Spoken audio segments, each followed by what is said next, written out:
नमस्कार प्यारे बच्चों, मैं सरांश शरी। हमारे चैनल ब्रिगेडियर डिफेंस एकेडमी में आपका बहुत बहुत स्वागत है। आप सभी को मालूम है कि 1 सितंबर को बहुत पेपर नज़दीक आ चुका है और हमारी यही कोशिश है, हमारे चैनल की तरफ से यही कोशिश है, हमारे सारे मेंबर्स की तरफ से यही कोशिश है कि जितना हो सके आपके लिए क्वेश्चंस का रिवीजन करवा पाएँ, कॉन्सेप्ट आपके रिवाइज करवा पाएँ। और उसी तहत आपके लिए ये तीसरी वीडियो लेकर आया हूँ। और आज मिसलिनियस जीएस के क्वेश्चन करने वाले हैं, जो आपके प्रीवियस ईयर क्वेश्चन यूपीएससी बार बार एनडीए और सीडीएस के एग्जाम में पूछता आ रहा है ना। तो जो सबसे ज्यादा इंपॉर्टेंट क्वेश्चन होंगे वो आज हम डिस्कस करेंगे, 25 क्वेश्चन। और ऑलरेडी 50 क्वेश्चंस हम अपनी पार्ट 1 और पार्ट 2 वाली वीडियो में डिस्कस कर चुके हैं। आज हमारा पार्ट 3 होगा और जिसमें हम लोग मिक्स क्वेश्चन के बारे में बात करेंगे, जिसमें ancient history, modern history, polity, geography, static GK, है ना, थोड़ा थोड़ा सब यहाँ पे क्वेश्चन आ जाएंगे। और जो रिपीटेडली वो कॉन्सेप्ट, वो टॉपिक जो आपका एग्जामिनर आपसे बार बार पूछने की कोशिश करेगा ही करेगा। ठीक है, तो आइए बिना किसी देरी के हम लोग आज के पहले क्वेश्चन में बढ़ते हैं। तो आज का हमारा पहला क्वेश्चन एंशिएंट हिस्ट्री का है। तो देखते हैं भाई कौन कौन इसका जवाब दे पाते हैं। तो पहले क्वेश्चन में आज हमसे पूछा हुआ है भाई कि which of the following statement about Harappan civilization is true. इनमें से कौन सा कथन है जो हड़प्पन सभ्यता के बारे में सही लिखा हुआ है। तो पहला कथन देखते हैं, Harappan culture was famous for its distinguished system of town planning.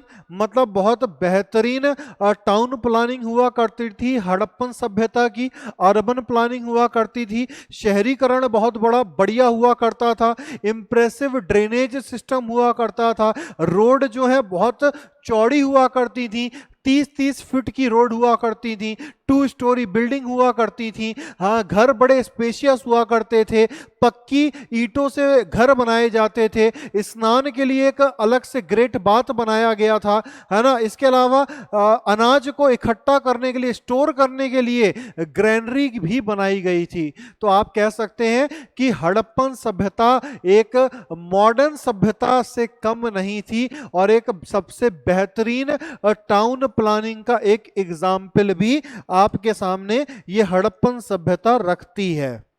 तो हमारा जो पहला कथन होगा वो एकदम क्या हो जाएगा बेटा, करेक्ट हो जाएगा।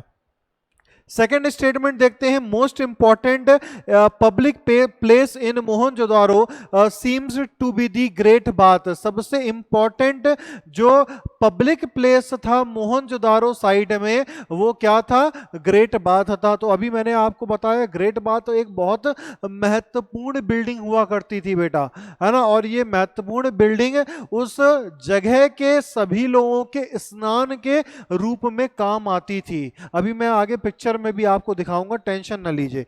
तो सेकंड स्टेटमेंट क्या हो जाएगा, दूसरा कथन भी एकदम सही हो जाएगा हमारा।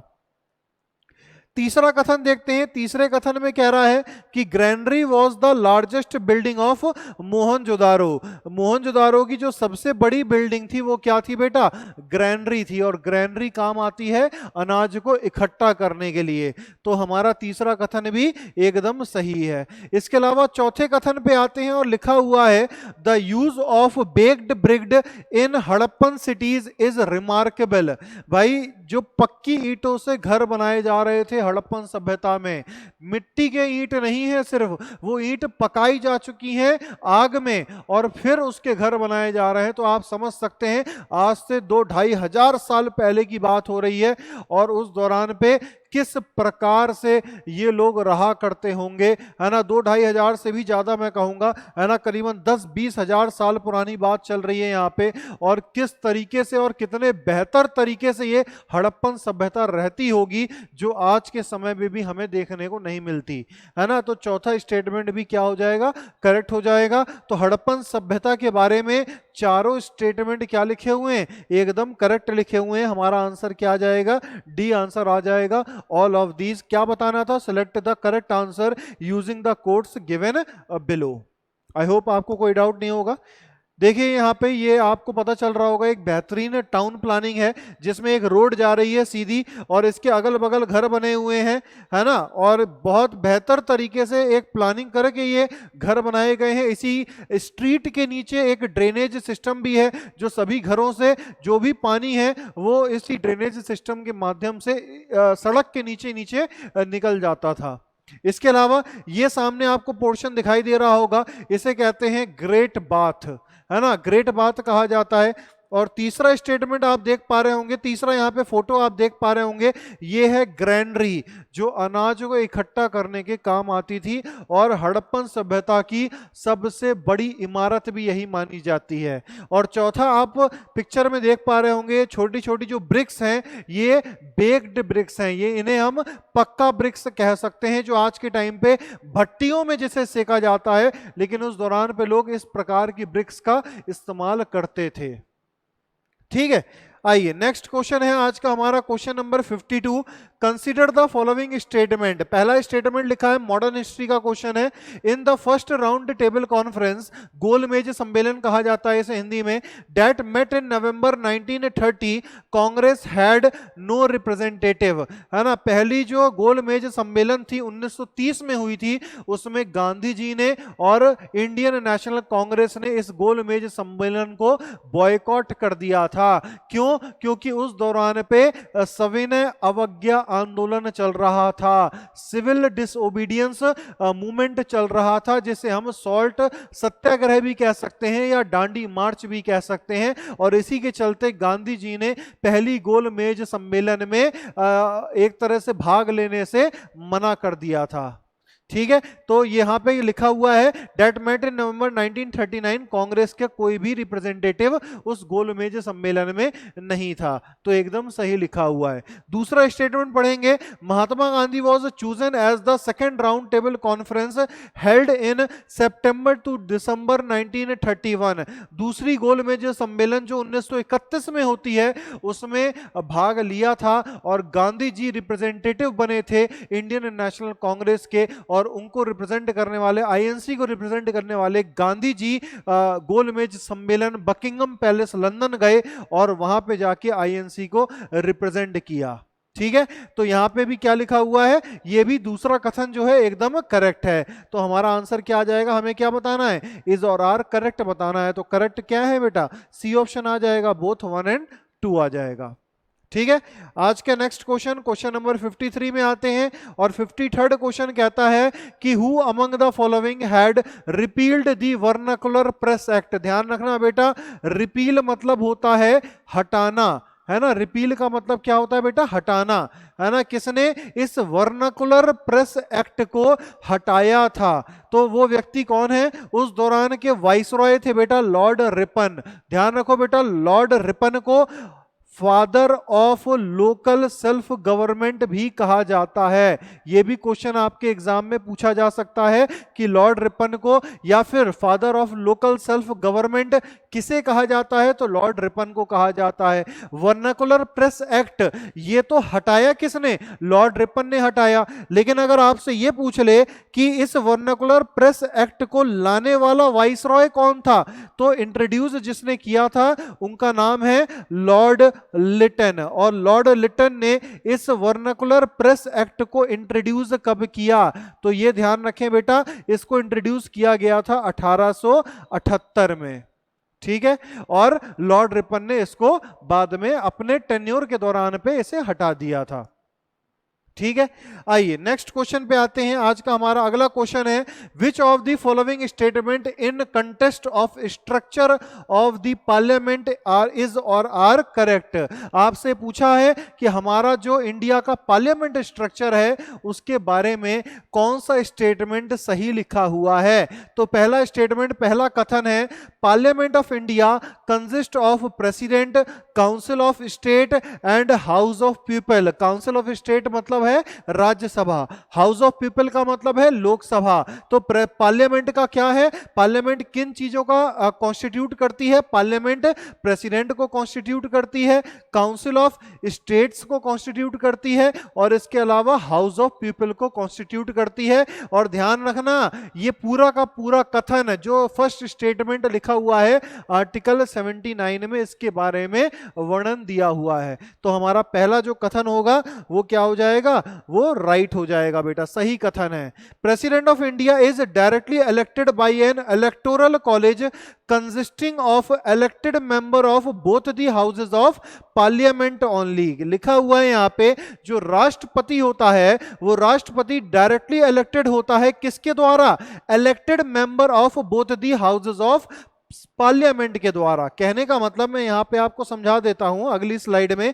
ये रहा है कि प्रेसिडेंट के जो इलेक्शन में वोट जो डालते हैं वो लोकसभा के और ध्यान रखें राज्यसभा के इलेक्टेड मेंबर डालते हैं। तो ये आपसे ये कह रहा है, ये मैं नहीं कह रहा भैया, आप ये ना चढ़ जाना मेरे ऊपर कि सर ये आप तो गलत बता रहे हैं, ये क्वेश्चन कह रहा है आपसे, है ना। तो इलेक्टेड मेंबर वोट डालते हैं लोकसभा और राज्यसभा के प्रेसिडेंट के इलेक्शन में। तो कहने का मतलब क्या हुआ यहाँ पे, ये कथन क्या होगा बेटा, सही होगा गलत होगा। तो ये कथन पूरी तरह से, पहला जो कथन होगा, दूसरा जो कथन है वो एकदम गलत है। क्या गलत है इसमें, आइए जान लेते हैं। गलत ये है कि लोकसभा के इलेक्टेड मेंबर तो वोट डालेंगे ही, है ना, इसके अलावा राज्यसभा के भी इलेक्टेड मेंबर वोट डालते हैं। यहाँ पे देखिए, यहां पे क्या कह रहा है, elected member of both the houses of parliament only. तो ये तो बिल्कुल सही कह रहा है भाई, लोकसभा के और राज्यसभा के इलेक्टेड मेंबर वोट डालते हैं, लेकिन आगे उसने ना ओनली लगा दिया है। तो सिर्फ इलेक्टेड मेंबर ऑफ लोकसभा और राज्यसभा वोट नहीं डालते, ध्यान रखें, इसके अलावा एमएलए भी होंगे जो वोट डालेंगे। और एमएलए कहां के होंगे, 28 स्टेट्स के एमएलए होंगे। ध्यान रखें बेटा, कितने स्टेट्स के, 28, 28 विधानसभाएं जो हमारे राज्यों की हैं, तो 28 स्टेट्स में जो विधानसभाएं हैं प्लस 2 यूनियन टेरिटरीज में जो विधानसभाएं हैं। कौन कौन सी केंद्र प्रशासित प्रदेश हैं जहां पे विधानसभा है, एक तो बेटा दिल्ली है और दूसरा क्या है बेटा, पुडुचेरी है। तो ये 2 ऐसी विधानसभाएं हैं केंद्र प्रशासित प्रदेशों में जिसके एमएलए भाग लेते हैं कहां पे, राष्ट्रपति के चुनाव में। ठीक है, तो आपको समझ में आ गया होगा कि दूसरे कथन में क्या गलत लिखा हुआ है। तो हमें करेक्ट स्टेटमेंट बताना था, हमारा आंसर क्या हो जाएगा, ए ऑप्शन हो जाएगा, ओनली 1। ठीक है, आइए नेक्स्ट क्वेश्चन पे आते हैं। Question number 55, consider the following statement. ये आपके सामने 2 स्टेटमेंट, 3 स्टेटमेंट लिखे हुए हैं। पहला स्टेटमेंट कह रहा है कि जैन बिलीव करते थे, ये मानते थे कि महावीर जी के 23 प्रेडिसेसर्स हैं। कहने का मतलब यहां पे ये समझिए, एक रिलीजियस टीचर जो होता है ना, तो जैन धर्म में जो रिलीजियस टीचर होते हैं उनको कहा जाता है बेटा तीर्थंकर। ध्यान रखना बेटा, उन्हें क्या कहा जाता है, तीर्थंकर कहा जाता है। और जैनिज्म में, जैन धर्म में टोटल कितने तीर्थंकर हैं, टोटल बेटा 24 तीर्थंकर हैं, ये ध्यान रखें। ठीक है, तो इसमें ये लिखा हुआ है। और इसके अलावा एक और चीज, जो 24th तीर्थंकर है ना बेटा, वो कौन है, वो महावीर जी हैं। 24th तीर्थंकर कौन है बेटा, महावीर जी हैं। ठीक है, तो 24वें तीर्थंकर अगर महावीर जी हैं तो महावीर जी से पहले कितने तीर्थंकर रहे हैं, 23 तीर्थंकर रहे हैं। तो वही पहले कथन में लिखा हुआ है कि जैन बिलीव करते हैं कि महावीर जी के 23 प्रेडिसेसर्स हैं। तो हमारा पहला कथन क्या हो गया बेटा, एकदम सही हो गया। दूसरे कथन में देखिए, परशुनाथ वॉज 23rd तीर्थंकर। जैसे महावीर जी 24वें तीर्थंकर हैं, वैसे ही परशुनाथ भी क्या है, 23वें तीर्थंकर हैं। तो दूसरा कथन भी एकदम सही है। और अगला कथन लिखा हुआ है कि Rishabh was immediate successor of Mahavir. मतलब महावीर जी के जो अगले सक्सेसर हैं वो कौन है, ऋषभ हैं। ऋषभ देव के नाम से भी उन्हें जाना जाता है। तो अभी मैंने आपको क्या बताया बेटा कि 24 24वें, टोटल 24 तीरंदकार हैं और उसमें से 24वें तीरंदकार कौन है? महावीर जी हैं। तो इसका मतलब क्या हुआ कि अगर 24वें तीरंदकार महावीर जी हैं तो उसके बाद उनके बाद जो है कोई सक्सेसर नहीं रहा है। तो ये कथन तो वैसे ही गलत हो गया। लेकिन आपके दिमाग में आ रहा होगा सर ऋषभ जो नाम लिखा हुआ है क्या ये कोई तीरंदकार है? तो बिल्कुल है। ये कौन से तीरंदकार हैं? ये बेटा फर्स्ट तीरंदकार रहे हैं ऋषभदेव। पहले तीरंदकार ऋषभदेव, 23वें तीरंदकार परशुनाथ, 24वें तीरंदकार महावीर जी। तो दो स्टेटमेंट हमारे सही हैं, तीसरा गलत है, हमें करेक्ट बताना था। हमारा आंसर क्या हो जाएगा? ए ऑप्शन हो जाएगा, 1 और 2 हो जाएगा।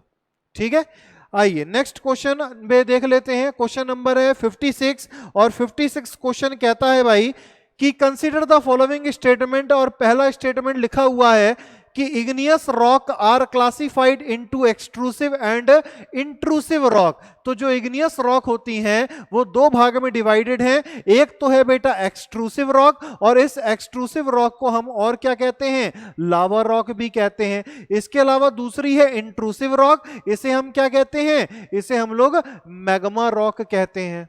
ठीक है, तो पहला जो कथन है वो एकदम सही है। दूसरे कथन में देखिए, sedimentary rock are also called as primary rock. तो ध्यान रखिए बेटा, प्राइमरी रॉक कहा जाता है इग्नियस रॉक को, सेकेंडरी रॉक, सेडिमेंट्री रॉक को क्या कहा जाता है?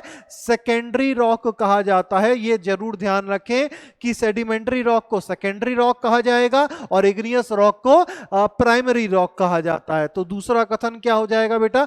गलत हो जाएगा। मार्बल एक एग्जाम्पल है मेटामॉर्फिक रॉक का, तो ये भी सही लिखा हुआ है। और आपका दिमाग में ये सवाल भी आना चाहिए बेटा कि मार्बल अगर मेटामॉर्फिक रॉक है तो मार्बल किस रॉक से बनती है, किस पत्थर से बनती है? तो लाइमस्टोन से मार्बल बनता है। और ये लाइमस्टोन कौन सी रॉक है बेटा? ये लाइमस्टोन सेडिमेंट्री रॉक है। ये जरूर ध्यान रखना बेटा। तो तीसरा कथन क्या हो जाएगा? ये भी सही हो जाएगा। डी स्टेटमेंट में चौथे कथन में लिखा हुआ है कि कोल एक सेडिमेंट्री रॉक है।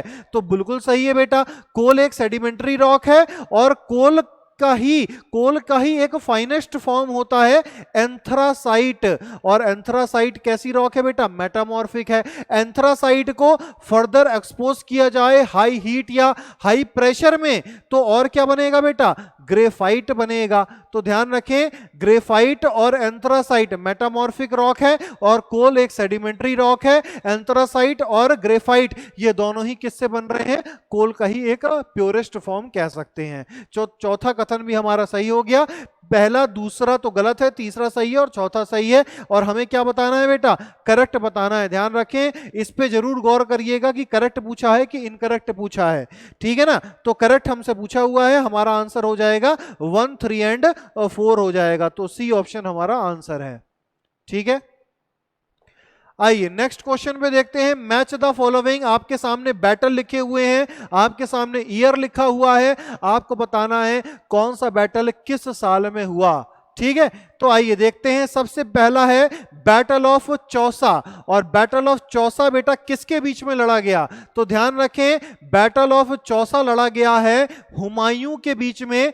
हुमायूं और साथ में किसके साथ हुआ है? ये शेर शाह सूरी के साथ हुआ है। ध्यान रखें, किसके साथ हुआ है बेटा? शेर शाह सूरी के साथ हुआ है हुमायूं का ये युद्ध। और कौन से साल में हुआ है अगर ये आपसे पूछ ले तो ये हुआ है बेटा 1539 में, 1539 में हुमायूं और शेर शाह सूरी के बीच में बैटल ऑफ चौसा लड़ा गया।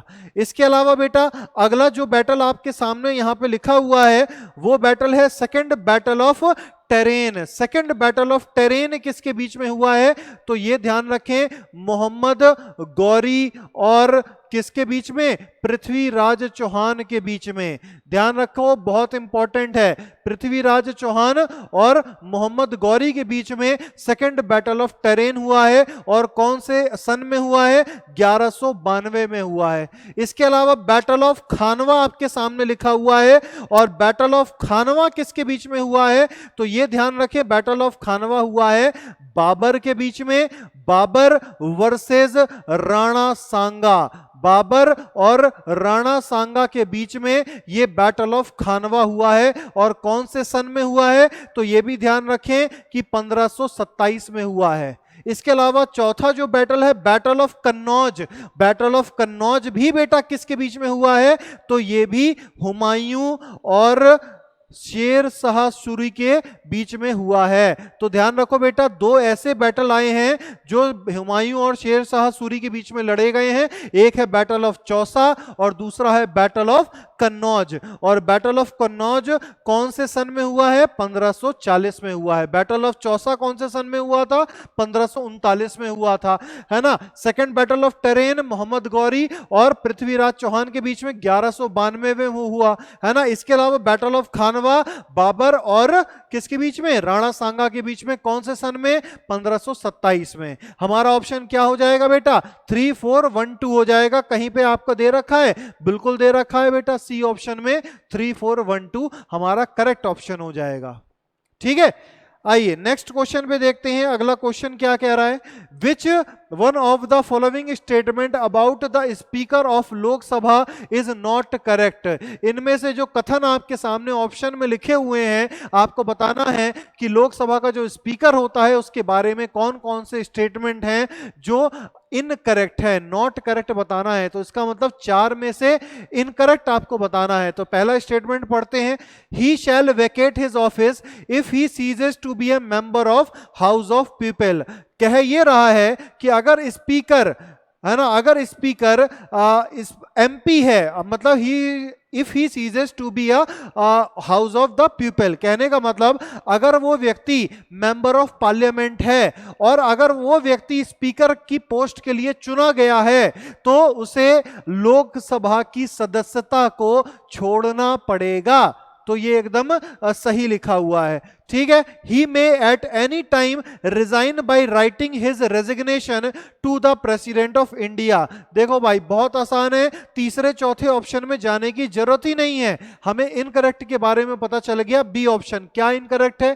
कि अगर स्पीकर को अपना त्याग पत्र देना है तो वो बेटा राष्ट्रपति को नहीं देगा, वो किसको देगा? वो बेटा डेप्यूटी स्पीकर को अपना त्याग पत्र देता है। और अगर डेप्यूटी स्पीकर को अपना त्याग पत्र देना है तो वो स्पीकर को देगा, वाइस वर्सा चलता है। तो ध्यान रखो, स्पीकर अपना त्याग पत्र राष्ट्रपति को नहीं देता, डेप्यूटी स्पीकर को देता है। तो इनकरेक्ट स्टेटमेंट हमारा बी है। ठीक है, आइए अगला क्वेश्चन है, in which state hornbill festival celebrate किया जाता है? तो कौन से राज्य में सेलिब्रेट किया जाता है बेटा? नागालैंड में सेलिब्रेट किया जाता है। यूपीएससी का बहुत प्यारा क्वेश्चन है, 2-3 बार एनडीए, सीडीएस, एसएससी, रेलवेज, इन सारे अन्य एग्जाम में आ चुका है ये क्वेश्चन। तो इंपॉर्टेंट है, ये याद रखिएगा कि हॉर्नबिल फेस्टिवल किस राज्य में मनाया जाता है? हॉर्नबिल फेस्टिवल नागालैंड में मनाया जाता है। ठीक है, अगला देख लेते हैं कि इसमें से आपको अगले क्वेश्चन में पूछ रहा है कि which one of the following was not included in the terms and condition of subsidiary alliance system of Lord Wellesley. जो लॉर्ड वेलेस्ली के द्वारा सब्सिडरी अलायंस सिस्टम लाया गया था, तो उस सब्सिडरी अलायंस सिस्टम के तहत इन 4 में से कौन सी चीज गलत लिखी हुई है, ये आपको बताना है। तो पहला कथन देखते हैं, Britishers would protect their ally. बेटा सब्सिडरी अलायंस सिस्टम में था ही यही चीज कि अगर आप अपना सब्सिडरी अलायंस सिस्टम साइन करते हैं अंग्रेजों के साथ, तो आपकी खुद की कोई आर्मी नहीं होगी, आपको आपके बिहाफ में अंग्रेज की जो आर्मी होगी वो आपके बिहाफ में लड़ाई लड़ेगी। इसके अलावा आपको उस आर्मी का पूरी मेंटेनेंस का खर्चा देना पड़ेगा। इसके अलावा इसी सब्सिडरी अलायंस के तहत कोई भी व्यक्ति अगर ये सिस्टम साइन कर लेता है तो वो किसी भी अन्य पावर्स के साथ कोई भी अलायंस नहीं कर सकता, कोई भी गठबंधन नहीं कर सकता अंग्रेजों के अलावा। ठीक है ना। तो दूसरा कथन देखते हैं, ally was free to enter into agreement with other rulers और इंगेज इन वॉरफेयर। मैंने अभी आपको यही तो बताया, अगर कोई शासक है और सब्सिडरी अलायंस सिस्टम को साइन कर लेता है तो उसकी खुद की कोई आर्मी नहीं होगी, सारा का सारा जो खर्चा होगा, मेंटेनेंस का जो खर्चा आएगा अंग्रेजी हुकूमत का, वो उठाएगा, वो शासक उठाएगा। इसके अलावा वो शासक अंग्रेजों के अलावा किसी भी दूसरी पावर के साथ साथ कोई भी गठबंधन नहीं कर सकता। तो यही तो लिखा हुआ है यहाँ पे, ये लिखा हुआ है कि अलाई जो है, जो शासक है, वो किसी के साथ भी कोई भी गठबंधन कर सकता है, तो वो नहीं कर सकता बेटा। यही तो हमारा इनकरेक्ट स्टेटमेंट है, बी ऑप्शन। ठीक है, आइए नेक्स्ट क्वेश्चन पे आते हैं। Question number 61। आपके सामने दो कॉलम बने हुए हैं, एक कॉलम में है लेक का नाम, दूसरे कॉलम में है राज्य का नाम। आपको बताना है कौन सी लेक किस राज्य से बिलोंग करती है। तो पहला देख लेते हैं, कालीवेली लेक बेटा कहां पे है? कालीवेली लेक तमिलनाडु में है, तो ए का हमारा 4 आ जाएगा। तो ए का 4 बेटा सी और डी में है, ठीक है ना, तो ए और बी तो बिल्कुल भी नहीं होने वाला। खज्जर लेक कहां पे है बेटा? खज्जर लेक हिमाचल प्रदेश में है, तो खज्जर लेक अगर हिमाचल में है तो बी का 3 आ जाएगा, तो हमारा डी ऑप्शन आंसर हो गया। 4 है और बी का 3 है, यहां पे 4 है, बी का 1 है, तो आगे जाने की जरूरत ही नहीं है। लेकिन देख लेते हैं कि खेचियो पालड़ी लेक कहां पे है, ये सिक्किम में है, तो सी का 1 आ जाएगा। इसके अलावा बेम्बानंद लेक कहां पे है, ये केरला में है, तो डी का 2 आ जाएगा। तो हमारा करेक्ट ऑप्शन क्या हो जाएगा बेटा? 4 3 1 2 हो जाएगा, और डी ऑप्शन में लिखा हुआ है ये। ठीक है, आइए नेक्स्ट क्वेश्चन है हमारा, इनमें से कौन सा स्टेट या यूटी है जिसके पास highest percentage of forest area है? लेकिन ध्यान रखो बेटा, हाईएस्ट परसेंटेज पूछा है फॉरेस्ट एरिया का to the total geographical area, जो उनका टोटल ज्योग्राफिकल एरिया है उसके रिस्पेक्ट में कौन सा स्टेट या केंद्र प्रशासित प्रदेश के पास highest percentage of forest area है ना। तो स्टेट और यूटी दोनों ही मेंशन कर रखा है, ध्यान रखना। इसका आंसर क्या होगा बेटा? लक्षद्वीप होगा। ठीक है, लेकिन अगर आपसे सिर्फ स्टेट पूछ लेता और यूनियन टेरिटरी को गायब कर देता, तो राज्य के हिसाब से हमारा ऑप्शन क्या हो जाता? स्टेट वाइज हमारा ऑप्शन बेटा क्या हो जाता? मिजोरम हो जाता। ये चीज ध्यान रखने कि स्टेट के हिसाब से अगर सिर्फ स्टेट पूछता, राज्य पूछता, तो हमारा आंसर मिजोरम हो जाता। लेकिन स्टेट और यूटी दोनों ही पूछ दिए हैं यहां पे, तो लक्षद्वीप हमारा आंसर हो जाएगा। ठीक है, इसके अलावा अगर आपसे पूछ लिया जाए सरफेस एरिया के हिसाब से आपको बताना है कि फॉरेस्ट एरिया सबसे ज्यादा किस राज्य के पास है, तो फॉरेस्ट एरिया सबसे ज्यादा बेटा मध्य प्रदेश के पास है। ठीक है ना, मैंने यहां पे आपको मिजोरम क्या बताया? परसेंटेज के हिसाब से जो उसके टोटल ज्योग्राफिकल एरिया में जो परसेंटेज ऑफ फॉरेस्ट एरिया है वो मिजोरम के पास ज्यादा है, लेकिन टोटल एरिया फॉरेस्ट का सबसे ज्यादा किसके पास है? वो मध्य प्रदेश के पास है। ठीक है, केंद्र प्रशासित प्रदेश में पूछा जाए तो किसके पास है? लक्षद्वीप के पास है। स्टेट यूटी दोनों एक साथ पूछ लिया जाए तब भी आप आंसर क्या लगाओगे? लक्षद्वीप लगाओगे। ठीक है, आइए नेक्स्ट क्वेश्चन है हमारा, क्वेश्चन नंबर 63, और इसमें पूछा हुआ है कि irrigation tax was charged for the first time by which among the following sultan. इनमें से वो कौन से सुल्तान हैं जिन्होंने पहली बार इरिगेशन टैक्स लगाया था?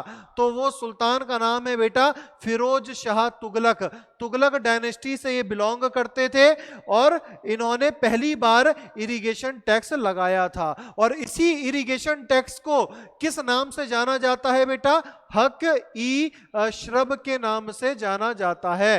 ध्यान रखें बेटा, यहां पे मैं साफ साफ लिख दे रहा हूं, हक ई श्रब के नाम से इस इरिगेशन टैक्स के जाना जाता है। तो इसका कई बार क्वेश्चन में आ सकता है, इरिगेशन टैक्स ना लिखा हो, हक ई श्रब लिखा हो, तो आप समझ जाइएगा कि इरिगेशन टैक्स की बात हो रही है और किस सुल्तान ने इसको लगाया है, तो वो सुल्तान का नाम है फिरोज शाह तुगलक। ठीक है, आइए देखते हैं अगला, विच स्टेट या फिर UT of India have a common border with Pakistan. इनमें से वो कौन सा राज्य है या कौन सी यूनियन टेरिटरी है जिसने जो पाकिस्तान के साथ बॉर्डर शेयर करती है? तो मैप में देख लेते हैं बेटा, एक तो जम्मू कश्मीर है ना, इसके अलावा हमारे पास ऑप्शन में हिमाचल प्रदेश भी है, जम्मू कश्मीर है, हिमाचल प्रदेश क्या ये बाउंड्री शेयर कर रहा है पाकिस्तान के साथ? तो नहीं कर रहा है बिल्कुल बिल्कुल भी। ठीक है, अगला ऑप्शन है हमारा गुजरात। तो क्या ये गुजरात करता है बेटा? तो बिल्कुल करता है गुजरात पाकिस्तान के साथ बाउंड्री शेयर। इसके अलावा हम देख लेते हैं राजस्थान। तो क्या राजस्थान करता है? तो राजस्थान भी करता है बेटा पाकिस्तान के साथ बाउंड्री शेयर। ये आपको मैप में दिखाई दे रहा होगा। तो राजस्थान भी बाउंड्री शेयर करता है। इसके अलावा पंजाब लिखा हुआ है, तो क्या पंजाब करता है बाउंड्री शेयर? तो जी बिल्कुल बेटा, पंजाब भी बाउंड्री शेयर करता है पाकिस्तान के साथ। तो हमारा आंसर क्या हो जाएगा? गुजरात है, राजस्थान है, पंजाब है और जम्मू एंड कश्मीर है, हिमाचल प्रदेश नहीं है। ठीक है ना? तो हमारा आंसर हो जाएगा 1, 3, 4 एंड 5 हो जाएगा, जो कि डी ऑप्शन में आपके सामने लिखा हुआ है। ठीक है, आइए नेक्स्ट क्वेश्चन है क्वेश्चन नंबर 65। इसमें 2 कथन लिखे हुए हैं और आपको बताना है इनमें से कौन से कथन सही हैं। ठीक है, पहला कथन है Lord Mountbatten was sent to India in place of Lord Wavell as the governor general of India in March 1947। जब क्लेमेंट एटली प्रधानमंत्री बने थे ब्रिटेन के, तो उस दौरान पे उन्होंने कैबिनेट मिशन प्लान की घोषणा करी थी और लॉर्ड माउंटबेटन को भेजा था कि आप जाइए और इंडिया को 2 भाग में डिवाइड करने का पूरा प्लान तैयार करिए और हमारे ब्रिटिश पार्लियामेंट में भेजिए, उसे हम अप्रूव करेंगे और तब जाके भारत को 2 भागों में डिवाइड कर दिया जाएगा। तो बिल्कुल सही है, लॉर्ड वेवेल की जगह लॉर्ड माउंटबेटन को मार्च 1947 में भेजा गया था क्लेमेंट एटली के द्वारा। यह पहला कथन एकदम सही है। जुलाई 1947 में ब्रिटिश गवर्नमेंट ने पास किया था एक एक्ट, और उसी एक्ट को, कौन सा एक्ट था? जो प्लान माउंटबेटन ने बनाया था, वही माउंटबेटन प्लान को जब ब्रिटिश पार्लियामेंट में पास किया गया तब उसे क्या बोला गया? इंडियन इंडिपेंडेंस एक्ट ऑफ 1947 बोला गया। और इसी अधिनियम के तहत भारत के पहले प्रधानमंत्री पंडित जवाहरलाल नेहरू को नियुक्त किया गया और पाकिस्तान के पहले प्रधानमंत्री लियाकत अली को नियुक्त किया गया। हमारे भारत के पहले गवर्नर जनरल को नियुक्त किया गया चक्रवर्ती राजगोपालाचारी, और पाकिस्तान के पहले गवर्नर जनरल को नियुक्त किया गया मोहम्मद अली जिन्ना। इसके अलावा 15 अगस्त को भारत को पूरी की पूरी पावर जो है ट्रांसफर कर दी गई अंग्रेजों के द्वारा और हमारा भारत सॉवरेन बन गया 15 अगस्त 1947 को। और यह प्लान तैयार किया था माउंटबेटन ने और इसी प्लान के तहत इंडियन इंडिपेंडेंस एक्ट ऑफ 1947 अंग्रेजों के द्वारा लागू किया गया। ठीक है, तो दूसरा कथन भी हमारा एकदम सही है, तो बोथ 1 एंड 2 आ जाएगा, सी ऑप्शन। अगला देख लेते हैं, नेक्स्ट क्वेश्चन है starting from the Australian Open. शुरुआत होती है ऑस्ट्रेलियन ओपन से, है ना, और which of the following is the correct chronological order of 3 major lawn tennis tournament.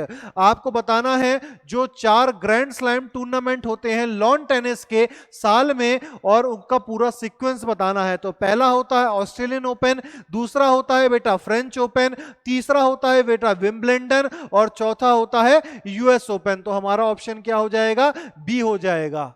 ठीक है, इसके अलावा कुछ क्वेश्चन और बन सकता है इसमें, और यह बन सकता है कि ऑस्ट्रेलियन ओपन जो है ना बेटा, ये ऑस्ट्रेलियन ओपन कौन से कोर्ट में खेला जाता है? तो ऑस्ट्रेलियन ओपन बेटा ये खेला जाता है कहां पे? हार्ड कोर्ट में खेला जाता है, हार्ड कोर्ट में खेला जाता है। इसके अलावा यूएस ओपन कहां खेला जाता है? ये भी हार्ड कोर्ट में खेला जाता है ना। इसके अलावा बेटा फ्रेंच ओपन कहां पे खेला जाता है, कौन से कोर्ट में? तो ये क्ले कोर्ट में खेला जाता है। और इसके अलावा बेटा जो विंबलडन है, और ये विंबलडन कहां खेला जाता है? ये ग्रास कोर्ट में खेला जाता है। तो ये जरूर ध्यान रखना बेटा, बहुत इंपॉर्टेंट है ये चीज। ऑस्ट्रेलियन ओपन और यूएस ओपन दोनों हार्ड कोर्ट में खेले जाते हैं, फ्रेंच ओपन क्ले कोर्ट में खेला जाता है, विंबलडन ग्रास कोर्ट में खेला जाता है। ठीक है, आइए नेक्स्ट क्वेश्चन देखते हैं, question number 67। Which of the following region has the precipitation of 250 to 500 mm per annum. कहने का मतलब 25 से 50 सेंटीमीटर की जो वर्षा होती है वो इनमें से कौन से क्लाइमेट में होती है? तो ध्यान रखो बेटा, सेमी एरिड क्लाइमेट में होती है 25 से 50 सेंटीमीटर की वर्षा सालाना। इसके अलावा एरिड में कितनी होती है बेटा? एरिड में बिलो 25 सेंटीमीटर होती है, ये जरूर ध्यान रखें। ठीक है ना, हमारा ऑप्शन क्या हो जाएगा? सी हो जाएगा। अगला देखते हैं, which one of the following statement about a money bill is not correct. आपको बताना है कि इनमें से वो कौन सा कथन है जो मनी बिल के बारे में गलत लिखा हुआ है। और मनी बिल के बारे में कौन से अनुच्छेद में बात करी गई है बेटा? आर्टिकल 110 में इसके बारे में बात करी गई है। तो पहला स्टेटमेंट है, money bill can be tabled in either house of parliament. ध्यान रखो बेटा, पहला स्टेटमेंट हमने पढ़ा और पहला ही हमें पता चल गया कि गलत लिखा हुआ है। और क्या गलत लिखा हुआ है? कि गलत यह है कि मनी बिल सिर्फ और सिर्फ लोकसभा में पेश किया जा सकता है। लोकसभा में इसे सिर्फ पेश किया जा सकता है, राज्यसभा में इसको इंट्रोड्यूस नहीं कराया जा सकता। ठीक है ना, इसमें यही लिखा हुआ है कि मनी बिल को किसी भी हाउस में पेश किया जा सकता है। नहीं बेटा, सिर्फ लोकसभा में इसे पेश किया जा सकता है। अगला क्वेश्चन देखते हैं, question number 69। Arrange the following in order of their increasing distance from the earth crust. पहला हमारा स्टेटमेंट क्या है? ग्यूटेनबर्ग डिसकंटिन्यूटी। दूसरा क्या है? मोहो डिसकंटिन्यूटी, रैपिड डिसकंटिन्यूटी और कॉनरेड डिसकंटिन्यूटी। आपको अरेंज करना है increasing distance from the earth crust. जैसे जैसे आप क्रस्ट से कोर की तरफ जाते हैं तो आपको कौन कौन सी असमानताएं दिखाई देती हैं, है ना। तो यहां पे देख लेते हैं, ये डायग्राम आपके लिए लेकर आया हूं। सबसे ऊपर आती है बेटा कॉनरेड डिसकंटिन्यूटी। सबसे ऊपर क्या आती है बेटा? कॉनरेड डिसकंटिन्यूटी आती है। फिर आती है मोहो डिसकंटिन्यूटी, उसके बाद आती है रैपिड डिसकंटिन्यूटी, उसके बाद आती है ग्यूटेनबर्ग डिसकंटिन्यूटी और लास्ट में आती है लेहमैन डिसकंटिन्यूटी, है ना। कॉनरेड डिसकंटिन्यूटी किसको डिवाइड करती है बेटा? अपर क्रस्ट और इनर क्रस्ट को डिवाइड करती है, आउटर क्रस्ट और इनर क्रस्ट को डिवाइड करती है। मोहो डिसकंटिन्यूटी क्या करती है बेटा? इनर क्रस्ट और अपर मेंटल को डिवाइड करती है। रैपिड डिसकंटिन्यूटी क्या करती है बेटा? अपर मेंटल और लोअर मेंटल को डिवाइड करती है। ग्यूटेनबर्ग डिसकंटिन्यूटी क्या करती है? लोअर मेंटल और आउटर कोर को डिवाइड करती है। और लेहमैन डिसकंटिन्यूटी क्या करती है? आउटर कोर और इनर कोर को डिवाइड करती है। ठीक है ना। आइए तो सबसे पहले देख लेते हैं हमारा क्या आ जाएगा। फर्स्ट नंबर पे बेटा कॉनरेड डिसकंटिन्यूटी हमारा आ जाएगा। हम जैसे ही सबसे पहले देखेंगे तो कॉनरेड डिसकंटिन्यूटी आएगा। तो पहला क्या होना चाहिए बेटा? चौथा होना चाहिए। ए तो कट गया और डी भी कट गया, है ना। उसके बाद क्या आएगा बेटा? मोहो डिसकंटिन्यूटी आएगा। 4 के बाद क्या आएगा? 2 आएगा, ये दिखाई दे रहा होगा आपको। तीसरे नंबर पे बेटा क्या आएगा? तीसरे नंबर पे ग्यूटेनबर्ग या फिर रैपिड। ये देखिए आप फिगर को ध्यान रखना है बेटा आपको। तीसरे नंबर पे क्या आएगा बेटा? रैपिड आएगा और फिर ग्यूटेनबर्ग आएगा और लास्ट में लेहमैन आएगा। लेहमैन डिसकंटिन्यूटी हमारे क्वेश्चन में नहीं है। तो सबसे पहले यहां पे क्या आएगा बेटा? रैपिड आएगा तीसरा, और उसके बाद ग्यूटेनबर्ग डिसकंटिन्यूटी आएगा। तो हमारा ऑप्शन क्या हो जाएगा बेटा? 4 हो जाएगा, 2 हो जाएगा, 3 हो जाएगा, 1 हो जाएगा। 4 3 2 1, सी ऑप्शन हमारा करेक्ट आंसर हो गया। ठीक है, आइए नेक्स्ट क्वेश्चन पे। अगला क्वेश्चन है हमारा, consider the following statement regarding the earthquake. के बारे में आपके सामने 3 स्टेटमेंट लिखे हुए हैं और आपको बताना है इनमें से कौन सा स्टेटमेंट बेटा करेक्ट है। तो पहला देखते हैं, अर्थक्वेक में शॉक जो जनरेट होते हैं वो कहां पे जनरेट होते हैं? एपी सेंटर लिखा हुआ है बेटा। ध्यान रखो, शॉक हमेशा जब भी जनरेट होते हैं वो एपी सेंटर पे जनरेट नहीं होते बल्कि फॉल्ट लाइन पे जनरेट होते हैं। और फॉल्ट लाइन जब भी जनरेट होगी वहां पे क्या आएगा बेटा? उस पॉइंट को हम क्या कहेंगे? फोकस कहेंगे, या फिर इसी पॉइंट को बेटा हाइपोसेंटर के नाम से भी जाना जाता है। आपके स्क्रीन में अच्छा खासा विजिबल होगा। ठीक है ना। तो जहां पे अर्थक्वेक के दौरान पे शॉक जनरेट होते हैं उस पॉइंट को क्या कहा जाता है? उस पॉइंट को बेटा फोकस कहा जाता है। ठीक है, या फिर हाइपोसेंटर कह सकते हैं। लेकिन एपिसेंटर एक ऐसा पॉइंट है जहां से शॉक जो है, जो सिस्मिक वेव आई है फोकस से, वो सिस्मिक वेव सरफेस में डिस्ट्रीब्यूट होती हैं, वो पॉइंट है बेटा एपिसेंटर। ठीक है, तो पहला हमारा पॉइंट क्या है, शॉक जनरेट होते हैं कहां पे, एपिसेंटर में, तो ये गलत है, फोकस में होते हैं। अगला क्या है, point of origin of shock may be with in crust और मेंटल, जो क्रस्ट और मेंटल का सॉलिड पार्ट है वहीं पे ही फॉल्ट लाइन आएगी, और वहीं पे अगर फॉल्ट लाइन आएगी तो अर्थक्वेक के जो शॉक हैं वो भी वहीं जनरेट होंगे और फोकस भी क्रस्ट या मेंटल में ही पाया जाएगा। तो दूसरा कथन भी एकदम सही है। The more earthquake prone areas are the margining of the tectonic plate. Obvious सी बात है, जहां पे टेक्टोनिक प्लेट आपस में कोलाइड कर रही हैं या डाइवर्ज कर रही हैं या ट्रांसफॉर्म कर रही हैं, वही एरिया क्या होगा बेटा, अर्थक्वेक प्रोन एरिया माना जाएगा। तो तीसरा कथन भी एकदम सही है। तो हमारा ऑप्शन क्या आ जाएगा, सी ऑप्शन आ जाएगा, 2 and 3। ठीक है, आइए नेक्स्ट क्वेश्चन पे आते हैं। Question number 71, which among the following planet in the solar system has the fastest rotation. 8 planet में से आपके सामने जो 4 प्लैनेट ऑप्शन में लिखे हुए हैं, आपको बताना है कि इनमें से सबसे फास्टेस्ट रोटेशन किस प्लैनेट का है। तो ध्यान रखें, फास्टेस्ट रोटेशन है बेटा जुपिटर का, और कितने घंटे में, 9 घंटे 56 मिनट में अपना एक रोटेशन ये क्या कर लेता है बेटा, कंप्लीट कर लेता है। इसके अलावा आपसे पूछ लिया जाए कि स्लोएस्ट रोटेशन किसका है, तो स्लोएस्ट रोटेशन में आप आंसर क्या देंगे बेटा, स्लोएस्ट रोटेशन है बेटा वीनस का। ध्यान रखो, वीनस का स्लोएस्ट रोटेशन है। कितने समय में करता है, 243 डेज में ये अपना एक रोटेशन कंप्लीट करता है। फास्टेस्ट रोटेशन किसका है, जुपिटर का है। इसके अलावा आपसे पूछ लिया जा सकता है कि स्लोएस्ट रिवॉल्यूशन किसका है, तो ध्यान रखो बेटा स्लोएस्ट रिवॉल्यूशन है नेपच्यून का, और नेपच्यून सन के अराउंड एक रिवॉल्यूशन कितने समय में करता है, 164.8 ईयर्स में पूरा एक रिवॉल्यूशन कंप्लीट करता है। अर्थ ईयर्स है यहाँ पे, 164.8 अर्थ ईयर में एक रिवॉल्यूशन सन के अराउंड कंप्लीट करता है, और जिसकी वजह से ये क्या है बेटा, स्लोएस्ट रिवॉल्यूशन प्लैनेट है। इसके अलावा fastest revolution planet, fastest planet revolution जिसका है बेटा, वो प्लैनेट कौन सा है, वो प्लैनेट है बेटा मरकरी। ध्यान रखना, मरकरी सबसे तेज रिवॉल्व करता है सन के अराउंड, और कितने समय में कर लेता है, 88 अर्थ डेज में एक रिवॉल्यूशन कंप्लीट कर लेता है। ठीक है ना, तो इससे जुड़ी हुई तीनों चीजें मैंने आपको बता दी हैं, आपको याद रखना है। क्वेश्चन में मैंने फास्टेस्ट रोटेशन डाल रखा था, लेकिन ये भी क्वेश्चन में आ सकता है, तो याद रखिएगा ये। अगला क्वेश्चन देखते हैं, the land surrounded by the sea on the 3 side is called. उस लैंड मास के पोर्शन को क्या कहते हैं जो 3 जगहों से पानी से घिरा हुआ है। तो आप देख पा रहे होंगे ये जो पोर्शन है बेटा, ये मैंने इंडिया ही उठा लिया है, और इस पूरे पोर्शन को हम क्या कहते हैं, पेनिनसुलर इंडिया कहते हैं। ध्यान रखना, इसे हम लोग क्या कहते हैं बेटा, पेनिनसुलर इंडिया कहते हैं। क्यों कह रहे हैं, क्योंकि ये 3 भागों से, 3 जगहों से पानी से घिरा हुआ है। कौन कौन सी जगह से, जैसे यहां पे आप देखेंगे तो यहां पे अरेबियन सी से घिरा हुआ है ये वाला पोर्शन, यहां पे आप देखेंगे तो बे ऑफ बंगाल से घिरा हुआ है ये वाला पोर्शन। इसके अलावा नीचे वाला आप पोर्शन देखेंगे तो यहां पे इंडियन ओशियन से ये पोर्शन घिरा हुआ है।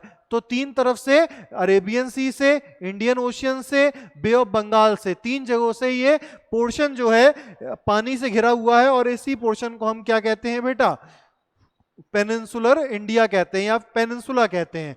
तो हमारा बी ऑप्शन यहां पे करेक्ट हो जाएगा। ठीक है, अगला देखते हैं, नेक्स्ट क्वेश्चन है हमारा, arrange the following passes from west to east direction. आपको पासेज अरेंज करने हैं वेस्ट से ईस्ट डायरेक्शन की तरफ जैसे जैसे हम चलेंगे। तो बड़ा लाचन पास है, शिपकिला पास है, जलपला पास है, और बॉम्डिला पास है। तो आपको सामने पता चल रहा होगा बड़ा लाचा पास बेटा कहां पे है, हिमाचल में है। बड़ा लाचला पास कहां पे है बेटा, हिमाचल में है। इसके अलावा शिपकिला पास कहां पे है, ये भी बेटा कहां पे है, हिमाचल में है। इसके अलावा जलपला पास कहां पे है? ये बेटा सिक्किम में है। इसके अलावा बोमडिला पास कहां पे है? ये बेटा अरुणाचल प्रदेश में है। और अगर आपने इंडिया का मैप थोड़ा बहुत भी पढ़ा है तो आपको मालूम होगा कि वेस्ट से ईस्ट की तरफ अगर हम जाएंगे तो हमें कौन कौन से स्टेट पड़ेंगे। तो वेस्ट में सबसे वेस्टर्न मोस्ट स्टेट कौन सा पड़ेगा बेटा? इन तीनों में से वेस्टर्न मोस्ट स्टेट हिमाचल पड़ेगा। उसके बाद क्या आएगा बेटा? उसके बाद सिक्किम आता है और उसके बाद क्या आता है? अरुणाचल प्रदेश आता है। ठीक है, तो अब आपको डिसाइड करना है हमारा सीक्वेंस क्या बन सकता है बेटा। आप खुद सोचो, या तो 1 2 3 4 बन सकता है, खुद सोच के देखो ना। हिमाचल के दोनों पासेस, उसके बाद सिक्किम का पास, उसके बाद अरुणाचल का पास, या फिर 2 1 3 4 बन सकता है। दोनों हिमाचल के पासेस, फिर सिक्किम का पास और फिर अरुणाचल का पास। तो इन दोनों में से कोई एक बनेगा, 1 2 3 4 या 2 1 3 4। 2 1 3 4 आपको कहीं पे भी दिखाई नहीं दे रहा होगा, लेकिन 1 2 3 4 वाला सीक्वेंस आपको दिखाई देगा। ए ऑप्शन में हमारा ए ऑप्शन क्या हो जाएगा बेटा? करेक्ट हो जाएगा। थोड़ा सा दिमाग से करना है, लेकिन मैंने आपके लिए यहाँ पे एक पिक्चर भी डाल दी है, आपको दिख रहा होगा यहाँ पे मैप में कि कौन कौन से पासेस की बात हो रही है बेटा। बोमडिला पास की बात हो रही थी जो कि अरुणाचल प्रदेश में है, जलपला पास की बात हो रही थी जो कि सिक्किम में है, इसके अलावा बेटा बड़ा लाचन पास की बात हो रही थी जो कि हिमाचल में है, ये क्रॉस देख पा रहे होगे आप, है ना। इसके अलावा शिपकिला पास ये गया, ये भी कहां पे है बेटा? हिमाचल में है।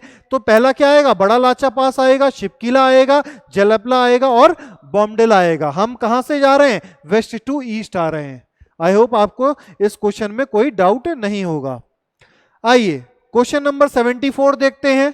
Identify the state on the basis of the following characteristic. आपके सामने 3 कथन है, 3 कैरेक्टरिस्टिक हैं और आपको उन 3 स्टेटमेंट को पढ़ के बताना है कि कौन से राज्य की बात करी जा रही है। तो सबसे पहले देखते हैं, ट्रॉपिक ऑफ कैंसर पास होती है भाई उस स्टेट से। तो भाई 8 स्टेट हैं। अब 8 स्टेट तो हमारे पास पता चल गए ना। 28 स्टेट में से हम वहां पहुंच गए, हमने 20 स्टेट को एलिमिनेट कर दिया और 8 स्टेट से ट्रॉपिक ऑफ कैंसर पास होती है। गुजरात से, राजस्थान से, एमपी से, छत्तीसगढ़ से, झारखंड से, वेस्ट बंगाल से, त्रिपुरा से और मिजोरम से। ठीक है, इन्हीं 8 में से ही हमारा कोई आंसर होगा। इसके अलावा स्टेट हैज मोर नॉर्थ और साउथ एक्सटेंशन, बहुत ज्यादा है, बहुत खास पता नहीं चला। तीसरा स्टेटमेंट देखते हैं, स्टेट का जो बाउंड्री है, इंटरनेशनल बाउंड्री है, वो स्टेट इंटरनेशनल बाउंड्री किसके साथ शेयर करता है? बांग्लादेश के साथ करता है और साथ में म्यांमार के साथ भी करता है। तो वो राज्य बेटा कौन सा होगा? आप यहां पे देख पा रहे होगे कि 2 ऐसे स्टेट हैं, वो या तो बांग्लादेश या म्यांमार के साथ करते हैं, है ना। ये वाला है एक स्टेट जहां से ट्रॉपिक ऑफ कैंसर भी पास होती है। कौन सा है बेटा? ये त्रिपुरा है। और इसके अलावा एक है मिजोरम। आप देख पा रहे होंगे मिजोरम जो है बांग्लादेश के साथ भी शेयर कर रहा है और म्यांमार के साथ भी शेयर कर रहा है। त्रिपुरा लेकिन किसके साथ शेयर कर रहा है? बांग्लादेश के साथ शेयर कर रहा है। इसके अलावा नॉर्थ टू साउथ एक्सटेंशन भी सबसे ज्यादा किसका है? त्रिपुरा के कंपैरिजन में मिजोरम का ज्यादा है। तो हमारा आंसर क्या हो जाएगा बेटा? हमारा आंसर यहां पे मिजोरम हो जाएगा। बी ऑप्शन करेक्ट ऑप्शन है। ठीक है, आइए आज का लास्ट क्वेश्चन के बारे में बात करते हैं। विच of the following statement is और आर करेक्ट? इनमें से वो कौन सा स्टेटमेंट है जो एकदम करेक्ट लिखा हुआ है? और पहला कथन है, Indian army is organised into 5 regional command. Indian army जो है वो 5 रीजनल कमांड्स में डिवाइडेड है। तो ध्यान रखो बेटा, 5 रीजनल कमांड में डिवाइडेड नहीं है, बल्कि 7 रीजनल कमांड में डिवाइडेड है। इसके अलावा दूसरा कथन है, headquarter of northern command is located at Lucknow. तो ध्यान रखना बेटा, इंडियन आर्मी का जो नदन कमांड है उसका हेडक्वार्टर लखनऊ में नहीं है, बल्कि कहां पे है? उधमपुर में है। ठीक है ना। तो हमारा दूसरा कथन भी क्या हो गया बेटा? गलत हो गया। हमें क्या बताना था? करेक्ट बताना था। कोई भी करेक्ट नहीं है। हमारा ऑप्शन क्या हो जाएगा? डी ऑप्शन करेक्ट हो जाएगा। ठीक है, तो ये रहे आपके सामने आपके लिए सबसे एक्सक्लूसिव और सबसे महत्वपूर्ण, सबसे ज्यादा रिपीटेड क्वेश्चन जो यूपीएससी, एनडीए और सीडीएस के एग्जामिनेशन में पूछता है। ठीक है, टोटल 75 क्वेश्चंस का बेंचमार्क हम लोग पूरा कर चुके हैं। पार्ट 3 तक मेरी वीडियो आ चुकी है। जो भी नए बच्चे आज की क्लास में जुड़े हैं, आपको क्या करना है? पार्ट 1 और पार्ट 2 देखना है। इसके अलावा पार्ट 3 भी आप देखिए, अपने दोस्तों के साथ शेयर करिए जो भी इस चीज की तैयारी कर रहे हैं। ठीक है, एक वीडियो और लेकर आऊंगा 30th ऑफ अगस्त को, एक 25 क्वेश्चंस की वीडियो और आएगी आपके लिए, और उसमें हम लोग डिस्कस करेंगे 25 और क्वेश्चन जनरल स्टडीज के, और 100 क्वेश्चंस का बेंचमार्क पूरा करेंगे। ठीक है, उम्मीद करता हूं आपको यह सेशन पसंद आया होगा। वीडियो को लाइक करिए, चैनल को सब्सक्राइब करिए, नोटिफिकेशन को ऑन करिए, क्योंकि मैं ही नहीं हूं यहाँ पे और भी फैकल्टीज हैं, वो जो आपको पढ़ाएंगी, आपके लिए साइंस के सेशन, आपके लिए मैथ्स के सेशन, आपके लिए स्टैटिक जीके या करंट अफेयर के सेशन भी आपके सामने इस चैनल में लेकर आ रहे हैं। ठीक है, तो जाइए और इस वीडियो को देखिए, और मिलते हैं हम लोग हमारी नेक्स्ट क्लास में 30 अगस्त को। बने रहिए, रात को 9 बजे मिलेंगे आपके साथ नए क्वेश्चंस के साथ। अपना ख्याल रखें। जय हिंद प्यारे बच्चों।